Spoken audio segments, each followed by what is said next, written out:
il s'évertue à travailler.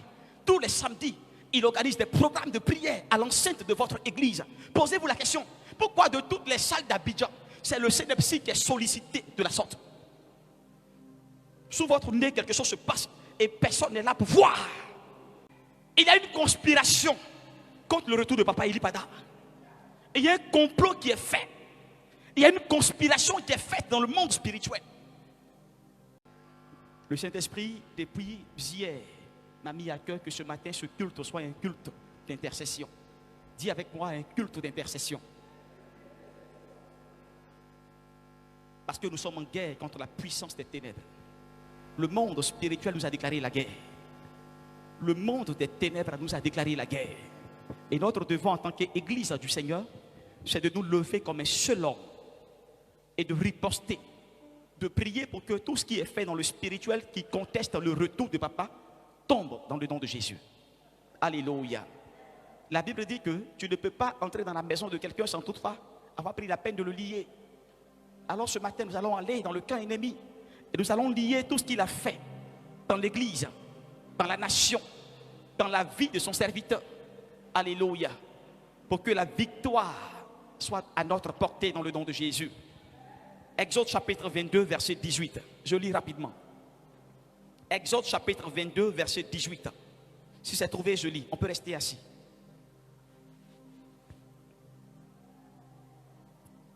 Tu ne laisseras point vivre la magicienne. Pardon, je reprends. Je lis la parole de Dieu avec respect et considération. Tu ne laisseras point vivre la magicienne. Répétez après moi. Tu ne laisseras point vivre la magicienne. Tu ne laisseras point vivre la magicienne. Exode 22, verset 18. Tu ne laisseras point vivre la magicienne.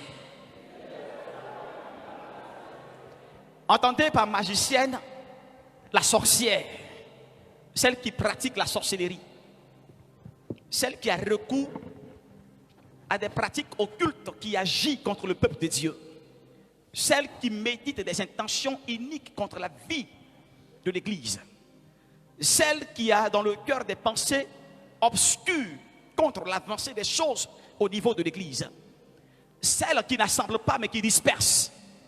C'est celle-là qui est la magicienne. Et cette parole n'est pas une parole donnée par Moïse, mais cette parole est une déclaration que le Seigneur lui-même a faite à Moïse. Ce n'est pas Moïse qui nous retransmet la pensée de Dieu, mais c'est Dieu qui donne sa pensée à Moïse et qui dit à Moïse, voici ce que moi Dieu je dis, que toi Moïse tu dois appliquer. En tant que fils, en tant que garant de mon troupeau, en tant que berger de mon troupeau, en tant que pasteur de mon troupeau, voici la parole que moi Dieu je te donne. Tu ne laisseras pas vivre la magicienne. Alléluia. Tu ne laisseras pas vivre et prospérer l'œuvre de celle qui pratique des actions occultes contre l'Église. S'il y a une chose de laquelle Dieu a horreur, c'est de ceux qui pratiquent la sorcellerie. Dis amen avec moi. S'il y a une chose de laquelle Dieu a horreur, c'est de celle qui pratique la sorcellerie. Celle qui fait tout pour que l'œuvre de Dieu périsse. Celle qui fait tout pour que l'œuvre de Dieu meure. Celle qui fait tout pour que l'Église de Dieu n'entre pas dans sa période de gloire. S'il y a une chose de laquelle Dieu a horreur, c'est de celle qui a des pensées occultes dans son esprit.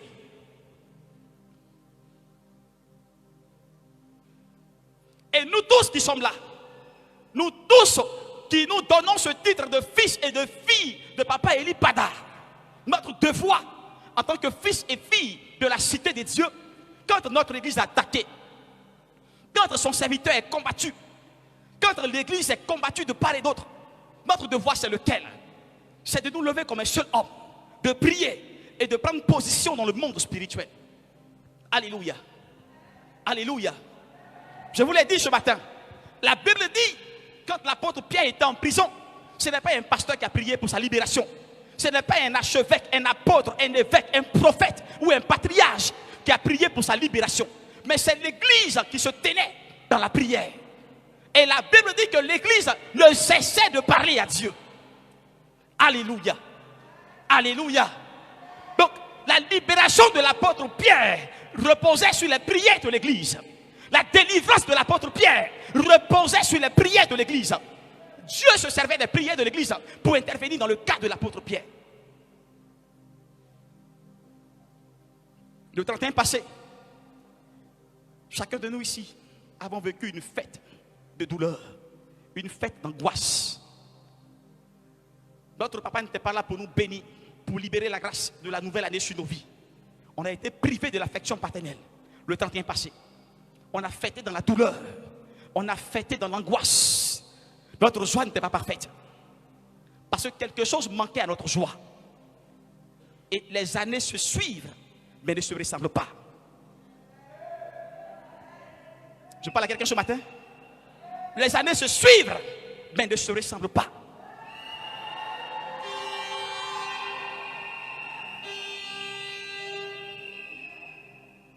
Assez, c'est assez. Dis avec moi, assez, c'est assez. Trop, c'est trop. À la guerre comme à la guerre. Puissance contre puissance. Autorité contre autorité. Pouvoir contre pouvoir. Gloire contre gloire. C'est quoi? C'est quoi?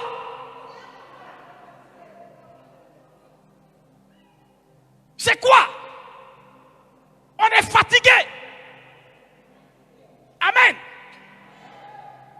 Et papa Eli Pada, il est à la montagne, lui seul, a senti le poids de ce combat. Mais ce matin, tu vas te lever pour le soutenir dans la prière.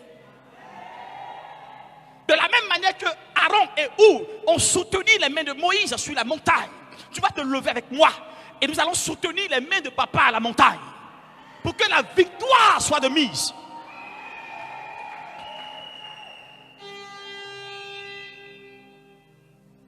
Le rapport de force doit changer de camp ce matin. Le rapport de force doit changer de camp ce matin. Il y a une conspiration contre le retour de papa Eli Pada. Et il y a un complot qui est fait. Il y a une conspiration qui est faite dans le monde spirituel. Amen. Vous ne voyez pas ces choses-là, mais elles se font dans le secret. Il y a une conspiration qui est faite pour empêcher le retour de papa. Et Dieu me l'a dit. Et aujourd'hui, là, c'est des prières stratégiques que tu vas faire. Ce n'est pas des prières, je déclare, non Seigneur, je prends autorité.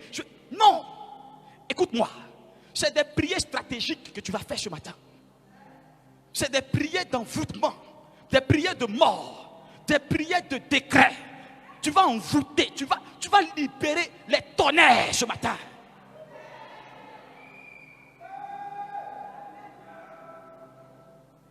Il y a une conspiration qui est faite parmi les hommes de Dieu de ce pays-là qui empêche le retour de papa. Il y a une conspiration qui est faite dans sa famille qui combat son retour. Il y a une conspiration qui est faite dans la nation par des leaders politiques qui combattent son retour. Posez-vous la question. Posez-vous la question. Depuis longtemps, il devait être là. Il devait être là. Mais parce que l'église que vous êtes, refusez de prier pour votre papa. L'église que vous êtes, vous refusez de prier pour lui. Et tellement le manque de ténèbres s'est levé contre l'église, c'est dans votre assemblée que se tient la rencontre tous les samedis. Dans votre assemblée. Depuis papa était là, aucun homme de Dieu n'est venu ici faire prière les samedis. Mais quand il est parti là, tous les samedis, il y a prière. Et ça ne vous interpelle pas. Ça ne vous dit rien. C'est dans votre assemblée que se tiennent des rencontres de prière. Posez-vous la question, c'est dû à quoi? Pourquoi le CNEPSI est beaucoup sollicité comme ça? Il y a quelque chose qui est fait pour combattre son retour. Assoyez-vous, dormez. Le rapport de force va changer ce matin. Quelque chose est fait pour combattre son retour. Les gens savent que s'il vient, cette lumière qu'il porte va déranger beaucoup. Et Satan travaille. Il n'a pas de répit. Il n'a pas de repos. C'est vous qui vous reposez. Le monde des ténèbres est à l'œuvre. Il s'évertue à travailler. Tous les samedis, il organise des programmes de prière à l'enceinte de votre église. Posez-vous la question, pourquoi de toutes les salles d'Abidjan, c'est le CNEPSI qui est sollicité de la sorte? Sous votre nez, quelque chose se passe et personne n'est là pour voir. On évangélise toute la semaine, mais les dimanches, les cultes désemplissent et les gens ne viennent pas. Posez-vous la question. Le rapport de force va changer ce matin. Le rapport de force va changer ce matin. Alléluia. Tu vas prier comme jamais tu l'as fait. Gabriel. Gabriel. Dis à tout le monde de rentrer et puis fermer la porte là. Dis à tout le monde de rentrer et fermer la porte. Personne n'entre, personne ne sort. Tu vas prier pendant 2 heures du temps. Et à partir du lundi 11 novembre, toute l'église est en jeûne. Sous ordre du Seigneur. 11 novembre jusqu'au 11 décembre. 1 mois de jeûne. Et dans ce jeûne-là, on le fera comme suite. 6h, 18h. Tu vas prier pour dire au Seigneur de précipiter la mort de ceux-là qui conspirent contre Papa Elipada. Que ce soit dans sa famille, dans l'église, dans la nation. Que le Seigneur précipite la mort de ceux-là qui combattent contre lui. Ceux-là qui nous fréquentent les dimanches et qui testent la puissance de Dieu. Que le Seigneur les confonde, qu'il les frappe d'un AVC, qu'ils meurent la langue ouverte.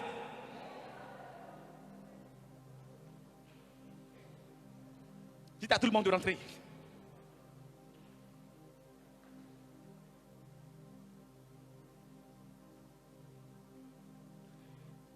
Dites à tout le monde de rentrer. Ils sont rentrés?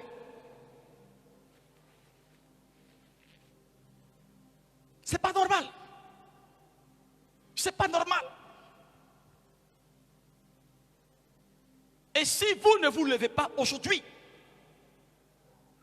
il sera trop tard. Il sera trop tard pour que vous vous leviez. C'est aujourd'hui et non demain. C'est maintenant que vous deviez vous lever pour la cause de la cité de Dieu et pour la vie de Papa Elipada. Alléluia. Celui qui est d'accord avec moi qui lève sa main. Nous allons entrer dans ce jeûne le lundi. À partir de 6h, 6h, 18h. Voici vos heures de prière pour ce jeûne. 15h, 17h. Minuit, 3h. 15h, 17h, minuit, 3h. Priez et arrachez le souffle de tous ceux qui conspirent contre son retour. Arrachez-leur la vie, arrachez leur souffle. Ceux-là qui méditent contre la mort de cette église, arrachez leur vie. La Bible dit la vie et la mort sont au pouvoir de ta langue. Et celui qui en aime en mangera les fruits. Tiens-toi debout. Vous ne chantez pas, vous descendez.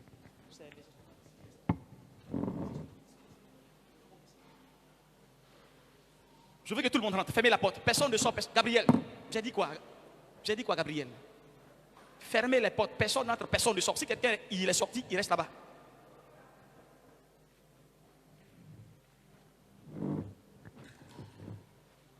Personne ne s'assoit.